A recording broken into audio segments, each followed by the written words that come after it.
Guys, അപ്പോൾ ഇന്നത്തെ ഒരു വീഡിയോയിലേക്ക് എല്ലാവർക്കും സ്വാഗതം. അപ്പോൾ ഞാനിപ്പോൾ എവിടെയാണെന്നല്ലേ, എൻ്റെ വീട്ടിൽ ഞാൻ വന്നിരിക്കുകയാണ്. ഞങ്ങൾ ചാത്തന്നൂരിൽ നിന്നും ഇന്നലെ എൻ്റെ വീട്ടിലേക്ക് വന്നതിൻ്റെ കാരണമെന്ന് വെച്ചാൽ എൻ്റെ ലാസ്റ്റ് വീഡിയോ കണ്ടവർക്ക് മനസ്സിലാവും ഞാൻ എന്തിനാണ് വന്നേക്കുന്നുള്ളതെന്ന് വെച്ചാൽ, എനിക്ക് അലർജിയുടെ ഒരു പ്രോബ്ലം ഉണ്ടായതുകൊണ്ട് ഞാനിവിടെ അടൂർ ഹോസ്പിറ്റലിലാണ് കാണിക്കുന്നത്. അപ്പോൾ ഇന്ന് എനിക്ക് ചെക്കപ്പിൻ്റെ ദിവസമാണ്. ഞാനിപ്പോൾ ഹോസ്പിറ്റലിൽ വിളിച്ച് ബുക്ക് ചെയ്തിട്ടുണ്ട്.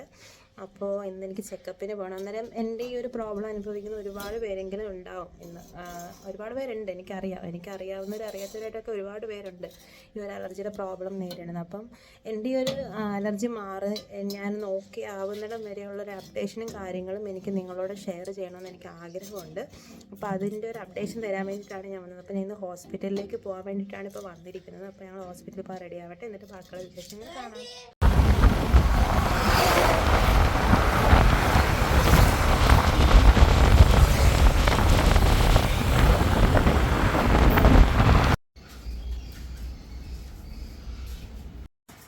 അപ്പോൾ ഹോസ്പിറ്റലിൽ പോയതിന് ശേഷമുള്ള ഒരുപാട് വീഡിയോസും കാര്യങ്ങളൊന്നും എനിക്ക് എടുക്കാൻ പറ്റിയില്ല. കാരണം ഇവിടെ ഒരുപാട് ആൾക്കാരൊക്കെ ഉള്ളല്ലോ, അവർക്കൊക്കെ ഒരു ബുദ്ധിമുട്ടാവുമെന്ന് വെച്ചിട്ടാണ് ഞാൻ വീഡിയോസൊന്നും എടുക്കാഞ്ഞത്. എന്നാലും എൻ്റെ ബാക്കി അപ്ഡേറ്റ്സ് നിങ്ങളോട് പറയാൻ വേണ്ടിയിട്ടാണ് ഞാൻ വീണ്ടും വന്നത്. അപ്പം നമ്മൾ കഴിഞ്ഞ പ്രാവശ്യം പറഞ്ഞു നിർത്തിയിരുന്നതെന്ന് വെച്ചാൽ, ഞാൻ 2 പ്രാവശ്യം ചെക്കപ്പിന് പോയിരുന്നു. അപ്പോൾ ആ വീഡിയോസ് കണ്ടിട്ടില്ലാത്തവരൊക്കെ ഒന്ന് കണ്ടു നോക്കണം. അത് കഴിഞ്ഞ് ഞാൻ ഇന്നലെ വീണ്ടും ചെക്കപ്പിന് പോയിട്ടുണ്ടായിരുന്നു. അതായത് 25-ാം തീയതി ജനുവരി 25-ാം തീയതി ഞാൻ ഹോസ്പിറ്റലിൽ പോയിട്ടുണ്ടായിരുന്നു ചെക്കപ്പിനായിട്ട് വീണ്ടും. അപ്പോൾ ഹോസ്പിറ്റലിൽ ചെന്നപ്പോൾ ഡോക്ടറിനോട് സംസാരിച്ചു. അപ്പോൾ ഞാൻ ഈ പോകുന്നതിൻ്റെ തലേന്ന് രാത്രിയിൽ എനിക്ക് വീണ്ടും ഒരു ചെറിയ ശ്വാസം മുട്ടൽ ഫീൽ ചെയ്തു. പക്ഷെ അങ്ങ് ഭയങ്കരമായിട്ട് പ്രശ്നമൊന്നും ഉണ്ടായിരുന്നില്ല. എന്നാലും എനിക്ക് തോന്നുന്നു നമ്മൾ ഇവിടുന്ന് ചാത്തന്നൂരിൽ നിന്ന് നേരെ എൻ്റെ വീട്ടിലേക്ക് പോയപ്പോൾ ഈ പൊടിയൊക്കെ അടിച്ചിട്ടായിരിക്കും എനിക്ക് വീട്ടിൽ ചെന്നപ്പോൾ ഒരു ചെറുതായിട്ടൊന്ന് ശ്വാസം മുട്ടി. പക്ഷെ വലിയ പ്രശ്നമൊന്നും ഉണ്ടായിരുന്നില്ല. അത് കഴിഞ്ഞ് അടുത്ത ദിവസം ഹോസ്പിറ്റലിൽ ചെന്നപ്പോൾ ഡോക്ടറിനോട് ഈ വിവരം പറഞ്ഞു. അതേപോലെ എനിക്ക് ശ്വാസം മുട്ടിയെന്ന് ഞാൻ പറഞ്ഞു. അപ്പം ഡോക്ടർ പറഞ്ഞു, നമുക്ക് ഈ ലങ്സിൽ ഉണ്ടായിരിക്കുന്ന ഒരു അസുഖം ആയതുകൊണ്ട് തന്നെ കുറച്ച് മാറാൻ സമയം എടുക്കും, എന്നാലും പെട്ടെന്ന് തന്നെ മാറും, പ്രശ്നമൊന്നും ഇല്ല എന്ന് പറഞ്ഞ് അങ്ങനെയാണ് എന്നോട് പറഞ്ഞത്. അപ്പോൾ എന്നോട് പറഞ്ഞു, നമുക്ക് ഈ ഒരു ടാബ്ലറ്റിൽ മാത്രമേ നിർത്താൻ പറ്റത്തില്ല, നമുക്കൊരു ഇൻഹേലർ എടുക്കേണ്ടി വരും എന്ന് പറഞ്ഞു. അതിപ്പോൾ എല്ലാവരും സാധാരണ ഇങ്ങനെ സ്പ്രേ ചെയ്യുന്ന പോലുള്ള ഇൻഹേലർ അല്ല, ഇതൊരു ക്യാപ്സ്യൂൾ ഇൻഹേലർ ആണെന്ന് പറഞ്ഞു. ഞാൻ എൻ്റെ ടാബ്ലറ്റ്സോ അല്ലെങ്കിൽ എൻ്റെ ഈ ഇൻഹേലറിനെയോ പറ്റിയോ ഒന്നും ഞാൻ നിങ്ങളുമായിട്ട് ഡീറ്റെയിൽ ആയിട്ട് ഷെയർ ചെയ്യുന്നില്ല.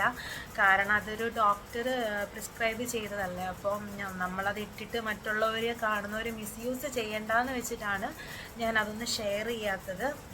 അപ്പോൾ അങ്ങനെ ഈ മെഡിസിൻ എല്ലാം ഇങ്ങനെ എഴുതി കഴിഞ്ഞിട്ട് പറഞ്ഞു, ഇത് ചെയ്താൽ മതി, അപ്പം റിലീഫ് ഉണ്ടാവും എന്ന് പറഞ്ഞു. അങ്ങനെ ഞാൻ ഈ മെഡിസിനൊക്കെ വാങ്ങിച്ചുകൊണ്ട് ഡോക്ടറിൻ്റെ കൊണ്ടുവന്ന് കൊടുത്തു. അപ്പോൾ ഡോക്ടർ അത് എടുക്കേണ്ട രീതികളൊക്കെ പറഞ്ഞു തന്നു. അത് കഴിഞ്ഞിട്ട് പറഞ്ഞു, ഒരു 15 ദിവസം കഴിഞ്ഞിട്ട് വീണ്ടും ചെക്കപ്പിന് വരണമെന്ന് പറഞ്ഞിട്ടുണ്ട്. പക്ഷേ ഇന്നലെ ചെന്നപ്പോൾ ബ്ലഡ് ചെക്ക് ചെയ്യുമോ അത്തരം കാര്യങ്ങളൊന്നും ഉണ്ടായിരുന്നില്ല. ജസ്റ്റ് ഡോക്ടറിനെ കണ്ടു, നമ്മുടെ വിവരങ്ങളെല്ലാം പറഞ്ഞു, പിന്നെ ബാക്കി മെഡിസിൻസും കാര്യങ്ങളൊക്കെ എടുത്തു. ഒറ്റയടിക്ക് നമുക്ക് മെഡിസിൻ സ്റ്റോപ്പ് ചെയ്യാൻ പറ്റത്തില്ല, കുറേശ്ശെ അതിൻ്റെ ഡോസ് കുറച്ച് കൊണ്ടുവരാനേ പറ്റത്തുള്ളൂ. ഇപ്പോൾ കഴിഞ്ഞ പ്രാവശ്യം പോയതിൻ്റെ അത്രയും ടാബ്ലറ്റും കാര്യങ്ങളൊന്നും ഇത്തവണ ഇല്ല, ടാബ്ലറ്റ്സൊക്കെ കുറവാണ്. അത് കഴിഞ്ഞിട്ട് ഇതിനിടയ്ക്ക് ഒരു പ്രോബ്ലം വന്നിട്ടുണ്ടായിരുന്നു. നമുക്ക് ഈ ടാബ്ലറ്റ്സ് ഒരുപാട് കഴിക്കുന്നത് കൊണ്ടാണോ ഈ അലർജിയിൽ ഇങ്ങനെ ഒരു പ്രോബ്ലം ഉണ്ടാകുന്നതിന് മുമ്പ് ഞാൻ കേട്ടിട്ടുണ്ട്, നമുക്ക് ഈ വൈറ്റ് ഡിസ്ചാർജിൻ്റെ ഒരു പ്രോബ്ലം വരാറുണ്ട്. അപ്പോൾ അതെനിക്ക് അങ്ങോട്ട് ഈ മെഡിസിൻ കഴിക്കുമ്പോൾ എനിക്ക് കുഴപ്പമില്ല, അതിന് ഒരു ആശ്വാസം കിട്ടുന്നുണ്ട്. ഇതാണെങ്കിൽ ഇപ്പോൾ ഒരു നേരം ഞാൻ ഈ മെഡിസിൻ എടുത്തില്ലെന്നുണ്ടെങ്കിൽ എനിക്ക് ഭയങ്കര ബുദ്ധിമുട്ടാണ്. അതായത് ഈ വൈറ്റ് ഡിസ്ചാർജിന് ഭയങ്കരമായിട്ട് ബുദ്ധിമുട്ടായിരുന്നു. അപ്പോൾ ഡോക്ടർ എന്നോട് പറഞ്ഞു, ഒരു ഗൈനക്കോളജിസ്റ്റിനെയും കൂടി ഒന്ന് കാണാൻ പറഞ്ഞു. അങ്ങനെ ഡോക്ടറിനെയൊക്കെ കണ്ട് എന്നോട് പറഞ്ഞു, ഇനി 15 ദിവസം കഴിഞ്ഞ് വന്നാൽ മതി എന്ന് പറഞ്ഞു. ഓക്കെ, അങ്ങനെ ഡോക്ടറിനെയൊക്കെ കണ്ട് ഞാൻ ഇറങ്ങി.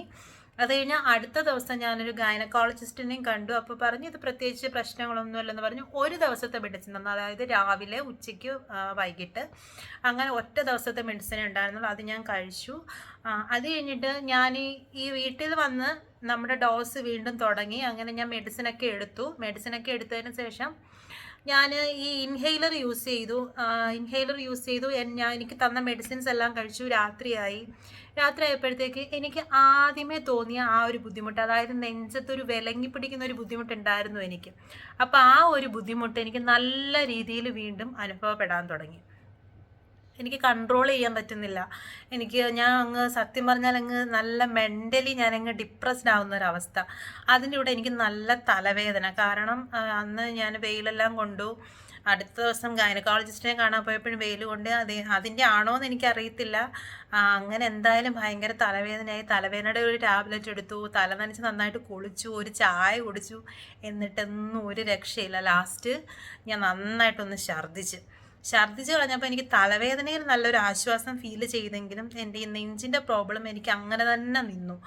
അപ്പോൾ ഞാൻ എന്താ ചെയ്തു, വീണ്ടും ഡോക്ടറിനെ കോണ്ടാക്ട് ചെയ്തു. രാത്രിയിൽ ഒരു 9:30 ആയപ്പോഴത്തേക്ക് ഡോക്ടറിനെ ഞാൻ വീണ്ടും ഫോൺ ചെയ്തു. പിന്നെ ആകെ ഒരു ആശ്വാസം എന്ന് പറഞ്ഞാൽ ഏത് സമയത്ത് ഡോക്ടറിനെ കോണ്ടാക്ട് ചെയ്താലും ഡോക്ടർ അവൈലബിൾ ആണ്. അപ്പോൾ അതാണ് ഒരു പേഷ്യൻറ്റിനെ സംബന്ധിച്ച് ഒരു ഡോക്ടറിൻ്റെ ഭാഗത്തു നിന്നുണ്ടാകുന്ന ഏറ്റവും നല്ലൊരു കാര്യം. നമുക്ക് നമ്മുടെ ഒരു ആവശ്യം പറഞ്ഞ് ഏത് സമയത്ത് വിളിച്ചാലും ഡോക്ടറിന് എന്ത് തിരക്കിൽ നിന്നെന്ന് പറഞ്ഞാലും നമ്മുടെ ആ ഒരു സമയത്ത് നമ്മുടെ ഒപ്പം തന്നെ നമ്മുടെ ആ ഡോക്ടറിൻ്റെ കൂടെയുണ്ട്.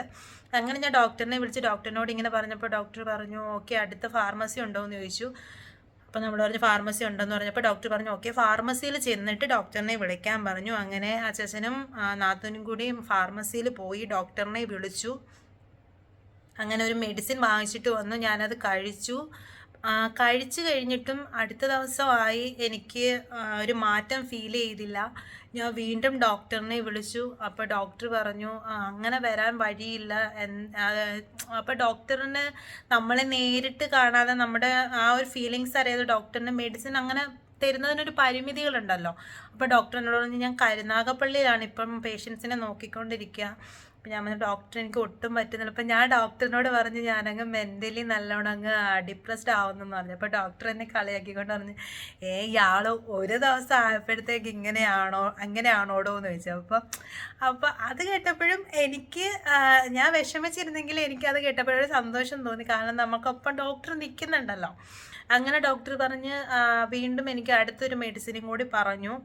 അങ്ങനെ ഞാനത് തിരിച്ചപ്പോൾ ഞാൻ ഇന്ന് 26-ാം തീയതി ഞാൻ തിരിച്ച് ചാത്തന്നൂരിലേക്ക് വന്നു. വരുന്ന വഴിക്ക് ഞാൻ മെഡിക്കൽ സ്റ്റോറിൽ കയറി ഇത് വാങ്ങിച്ചപ്പോഴും ഞാൻ ഡോക്ടറിനെ വിളിച്ച് ഫാർമസി അവരുള്ളവരോട്ട് സംസാരിച്ചിട്ടാണ് ഞാൻ ഈ മെഡിസിൻ എടുത്തത്. അങ്ങനെ തിരിച്ചു പോരുന്നു. അങ്ങനെ മെഡിസിൻ എടുത്ത് ഞാൻ വീട്ടിൽ വന്നിട്ട് ഞാനൊരു മെഡിസിൻ കഴിച്ചു. അതിനകത്തുനിന്നൊരു ടാബ്ലറ്റ് കഴിച്ചു. എനിക്ക് പ്രശ്നങ്ങളൊന്നുമില്ല. ഏകദേശം ഒരു 5 മണിക്കൂറോളം ആയി ആ ടാബ്ലറ്റ് കഴിച്ചിട്ട്. അങ്ങനെ ഞാൻ വീണ്ടും എനിക്ക് ഡോക്ടർ അല്ലാതെ തന്ന മെഡിസിൻസ് ഒക്കെ ഞാൻ എടുത്തു. അപ്പോൾ നമുക്കൊരു ഇൻഹേലർ യൂസ് ചെയ്യണമെന്ന് പറഞ്ഞല്ലോ. അത് നമുക്ക് ഫുഡ് കഴിക്കുന്നതിന് മുമ്പാണ്, രാവിലെ ആണെങ്കിലും വൈകിട്ടാണെങ്കിലും ഫുഡ് കഴിക്കുന്നതിന് മുമ്പാണ് ആ ഇൻഹേലർ എടുക്കേണ്ടത്. അപ്പോൾ ഞാൻ ഈ ഇൻഹേലർ എടുത്ത് കഴിഞ്ഞു. ഞാൻ ഈ വീഡിയോ എടുക്കുന്നതിന് കുറച്ച് മുൻപ് എനിക്ക് വീണ്ടും ഇതേ പ്രശ്നം നെഞ്ചത്ത് ഫീൽ ചെയ്ത്. അപ്പോൾ എൻ്റെ മനസ്സിങ്ങനെ പറഞ്ഞു ഇനി ഇൻഹേലർ എടുക്കുന്നത് കൊണ്ടാണോ ഈ ഒരു ബുദ്ധിമുട്ടെന്ന് എനിക്ക് കറക്റ്റ് അറിയില്ല. ഞാനപ്പോൾ വീണ്ടും ഡോക്ടറിനെ എപ്പോഴും വിളിച്ചാലും പ്രശ്നമൊന്നുമില്ല, എന്നാലും ബുദ്ധിമുട്ടിക്കണ്ടെന്ന് വെച്ചിട്ട് ഞാൻ വാട്സപ്പിൽ ഒരു മെസ്സേജ് ഇട്ടിട്ടുണ്ട്. ഇൻഹേലർ എടുക്കുന്നത് കൊണ്ടാണോ ഈ പ്രോബ്ലം എന്ന് എനിക്ക് അറിയത്തില്ല ഡോക്ടർ എന്ന് പറഞ്ഞിട്ടിട്ടു. പക്ഷേ പുള്ളി ഇതുവരെ കണ്ടിട്ടില്ല. കാണുവാണെങ്കിൽ ഉറപ്പായിട്ട് റിപ്ലൈ തരും. അപ്പോൾ ഞാൻ എന്തായാലും ആ മെഡിസിൻ തന്നെ കഴിച്ച് നോക്കാമെന്ന് വിചാരിക്കുന്നു. ഡോക്ടറിൻ്റെ അഡ്വൈസ് കൂടെ കേൾക്കണം. ഇപ്പോൾ കറൻ്റ്ലി ഉള്ള ഒരു സിറ്റുവേഷൻ എന്ന് പറഞ്ഞാൽ നെഞ്ചിന് ആ ഒരു ബുദ്ധിമുട്ടുണ്ട്, എന്നാലും കുഴപ്പമില്ലാതെ മാറുമെന്ന് പ്രതീക്ഷിക്കുന്നു. പക്ഷേ അല്ലാതെ മറ്റ് പ്രശ്നങ്ങളൊന്നുമില്ല. ഇപ്പോൾ വൈറ്റ് ഡിസ്ചാർജിൻ്റെതോ അല്ലെങ്കിൽ ഇച്ചിങ്ങിൻ്റെ പ്രോബ്ലമോ അല്ലെങ്കിൽ ശ്വാസമുട്ടൻ്റെ പ്രോബ്ലം അത്തരം കാര്യങ്ങളൊന്നുമില്ല. പിന്നെ ഞാൻ നേരത്തെ കഴിഞ്ഞ വീഡിയോയിൽ പറഞ്ഞിട്ടുണ്ടായിരുന്നു എനിക്ക് വണ്ണം വെക്കുന്നെന്ന് പറഞ്ഞിട്ടുണ്ടായിരുന്നു. അത് ഞാൻ ഡോക്ടറിനോട് പറഞ്ഞു. ഡയറ്റിൻ്റെ കാര്യമൊന്നും പ്രത്യേകിച്ചൊന്നും പറഞ്ഞില്ല, എന്നാലും പറ്റുവാണെങ്കിൽ ഒരു ചെറിയ ഡയറ്റ് എടുത്തോളാൻ പറഞ്ഞു. പിന്നെ എക്സസൈസ് ചെയ്യാൻ പറഞ്ഞു, കുറച്ചൊക്കെ നടക്കണമെന്ന് പറഞ്ഞു. ഇൻഷാല്ലാ പറ്റുവാണെന്നുണ്ടെങ്കിൽ അതൊക്കെ ഒന്ന് ചെയ്യണം. നാളെ മുതൽ ഞാൻ ഡയറ്റൊക്കെ നോക്കാമെന്ന് വിചാരിക്കുന്നു. അപ്പോൾ ഇത്രയേ ഉള്ളൂ ഇന്നത്തെ വീഡിയോ. എന്തെങ്കിലും ഡൗട്ടോ കാര്യങ്ങളോ ഉണ്ടെങ്കിൽ ചോദിക്കാൻ മടിക്കണ്ട, എന്നോട് പറ്റുന്ന രീതിയിലൊക്കെ ഞാൻ പറഞ്ഞു തരാം. അപ്പോൾ അടുത്തൊരു അപ്ഡേറ്റുമായിട്ട് കാണുന്നതിന് വരെ എല്ലാവർക്കും താങ്ക്